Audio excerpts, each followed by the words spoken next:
Dear friends, मैं सुमन और स्वागत करती हूँ आपका अपने चैनल आपकी सहेली सुमन में। फ्रेंड्स, आज के इस वीडियो में हम ये जानने वाले हैं कि महिलाओं को अक्सर प्रेगनेंसी और मासिक धर्म के पूर्व के लक्षण यानी कि पीएमएस के लक्षण के बीच में अंतर को पहचानने में बहुत ज़्यादा कन्फ्यूजन रहता है। कई बार महिलाएं पीएमएस को गर्भावस्था के लक्षण समझने लगती हैं और कई बार गर्भावस्था के लक्षण को पीएमएस। ये सुनने में नॉर्मल लगता है, मगर सही वक्त पर दोनों के फर्क को नज़रअंदाज करना नुकसानदायक हो सकता है। आज की इस वीडियो में मैं आपको पीएमएस और प्रेगनेंसी के बीच फ़र्क समझाने जा रही हूँ, जिससे आपको समझने में आसानी होगी कि ये लक्षण पीएमएस के हैं या फिर प्रेगनेंसी के हैं। हालांकि प्रीमेंस्ट्रुअल सिंड्रोम और गर्भावस्था के लक्षण काफ़ी हद तक एक जैसे ही होते हैं, लेकिन फिर भी कुछ ऐसे लक्षण होते हैं जो सिर्फ गर्भधारण होने पर ही नज़र आते हैं। तो आज के इस वीडियो में मैं आप लोगों को जो लक्षण बताने जा रही हूँ, अगर आपको भी इन दिनों कुछ ऐसे सिम्टम्स अपने बॉडी में देखने को मिल रहे हैं तो आप ये समझ लीजिए कि आप गर्भवती हो गई हैं।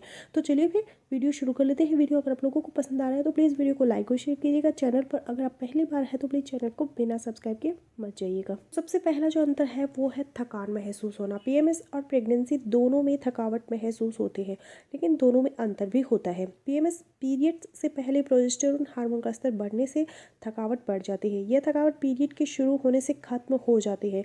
कुछ महिलाओं में थकान पीरियड के अंत तक भी रह सकती है। इसके अतिरिक्त ये बॉडी में आयरन की कमी के चलते एनीमिया का संकेत भी हो सकता है। अब बात करें प्रेगनेंसी की, तो प्रेगनेंसी के शुरुआती दिनों में थकावट एक सामान्य लक्षण है। अक्सर ये पहले ट्राइमेस्टर तक लगातार बनी रह सकती है, यहाँ तक कि कुछ महिलाओं को 9 महीने तक भी थकान रह सकती है। दूसरा अंतर है ब्रेस्ट पेन का। पीएमएस और प्रेगनेंसी दोनों में ब्रेस्ट पेन होता है, लेकिन दोनों में अंतर भी होता है। बात करें पीएमएस की, तो पीएमएस के दौरान ब्रेस्ट में सूजन और टेंडर आ सकती है। यह कम या ज़्यादा हो सकती है। पीरियड से बिल्कुल पहले ये सबसे ज़्यादा होती है। ब्रेस्ट का बाहरी हिस्सा फूला हुआ नजर आता है। ब्रेस्ट में हल्का दर्द और भारीपन का एहसास हो सकता है। पीरियड के बाद प्रोजेस्टेरोन हार्मोन का स्तर कम होने से ये दर्द कम हो जाता है। अब बात करें प्रेगनेंसी की, तो प्रेगनेंसी के शुरुआती दिनों में ब्रेस्ट छूने में काफ़ी संवेदनशील और टेंडर नजर आ सकते हैं। इस दौरान ये भारी भी हो सकते हैं। गर्भधारण करने के 1 या 2 हफ्ते बाद ये स्थिति पैदा होती है।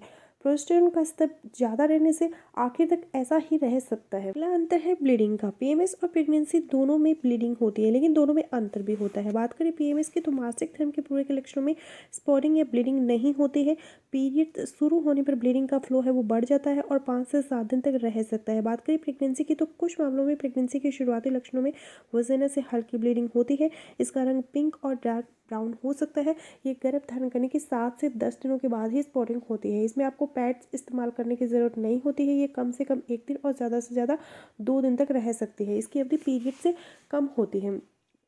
अगला जो लक्षण है पीएमएस और प्रेगनेंसी में कब्ज का। कब्ज की समस्या भी पीएमएस और प्रेगनेंसी दोनों में होती है। महिलाओं में हार्मोनल बदलाव कब्ज होने का एक मुख्य कारण बनते हैं और प्रेगनेंसी होने पर महिलाओं के भीतर हार्मोनल बदलाव होते हैं। इसीलिए प्रीमेंस्ट्रुअल सिंड्रोम और गर्भावस्था होने पर अधिकतर महिलाओं को कब्ज की शिकायत होती है। प्रेग्नेंट महिलाओं को पहले 2 ट्राइमेस्टर यानी कि प्रेगनेंसी के 6 महीने तक कब्ज होने की संभावना होती है। वहीं पीएमएस होने पर पीरियड शुरू होते ही कब्ज की समस्या खुद ब खुद खत्म हो जाती है। इन लक्षणों के अतिरिक्त मूड में बदलाव होना, क्रैम्पिंग होना, फूड क्रैविंग होना, सिर दर्द व पीठ दर्द कुछ ऐसे लक्षण हैं जो प्रीमेंस्ट्रुअल सिंड्रोम और गर्भावस्था दोनों में ही नजर आते हैं। लेकिन इनमें अंतर करने का सबसे आसान तरीका यह है कि प्रीमेंस्ट्रुअल सिंड्रोम होने पर यह सभी लक्षण पीरियड शुरू होने तक पूरी तरह गायब हो जाते हैं, जबकि गर्भावस्था में ये लक्षण कम से कम शुरुआती 3 माह तक तो बने ही रहते हैं। हालांकि प्रीमेंस्ट्रुअल सिंड्रोम और गर्भावस्था के लक्षण काफ़ी हद तक एक जैसे ही होते हैं, लेकिन फिर भी कुछ लक्षण ऐसे होते हैं जो सिर्फ गर्भधारण होने पर ही नजर आते हैं, जैसे कि पीरियड्स मिस होना। गर्भधारण के बारे में पता लगाने का सबसे आसान तरीका है पीरियड्स। जहाँ प्रीमेंस्ट्रुअल सिंड्रोम पीरियड से पहले के लक्षण होते हैं और इन लक्षणों के नजर आने के 1 सप्ताह से 15 दिन के भीतर पीरियड्स आ जाते हैं, जबकि गर्भ धारण करने पर पीरियड्स नहीं आते हैं। इसलिए अगर इन लक्षणों के नज़र आने के साथ साथ आपकी पीरियड्स की डेट 1 सप्ताह से अधिक की हो गई है तो आपको प्रेगनेंसी टेस्ट कर लेना चाहिए। दूसरा बदलाव है निप्पल में। यूँ तो प्रीमेंस्ट्रुअल सिंड्रोम और गर्भावस्था दोनों में ही स्त्री के स्तनों में बदलाव देखा जाता है, लेकिन निप्पल में बदलाव अमूमन गर्भावस्था में ही होता है। अगर आपके ब्रेस्ट में बदलाव के साथ साथ निप्पल के चारों ओर का कलर्ड एरिया गहरा या बड़ा हो जाता है तो यह गर्भावस्था होने का संकेत हो सकता है। निप्पल में ये बदलाव गर्भ धारण के 1 या 2 सप्ताह बाद नजर आता है। तीसरा लक्षण है उल्टी और मतली आना। हालांकि ये पीरियड के शुरू होने से पहले कुछ महिलाओं को पाचन संबंधी कुछ हल्की परेशानी हो सकती है, लेकिन प्रीमेंस्ट्रुअल सिंड्रोम में स्त्री को उल्टी या मतली का एहसास नहीं होता है। ये गर्भावस्था की प्रारंभिक अवस्था के लक्षण होते हैं। अगर आपको उल्टी जैसा एहसास होता है या अक्सर उल्टी होती है तो ये है आपके गर्भवती होने का संकेत हो सकता है। सो फ्रेंड्स, ये था मेरा आज का वीडियो। आई होपफुल मेरा आज का वीडियो आप लोगों के लिए यूज़फुल रहेगा। सो मिलती हूँ नेक्स्ट वीडियो में, तब तक के लिए गुड बाय।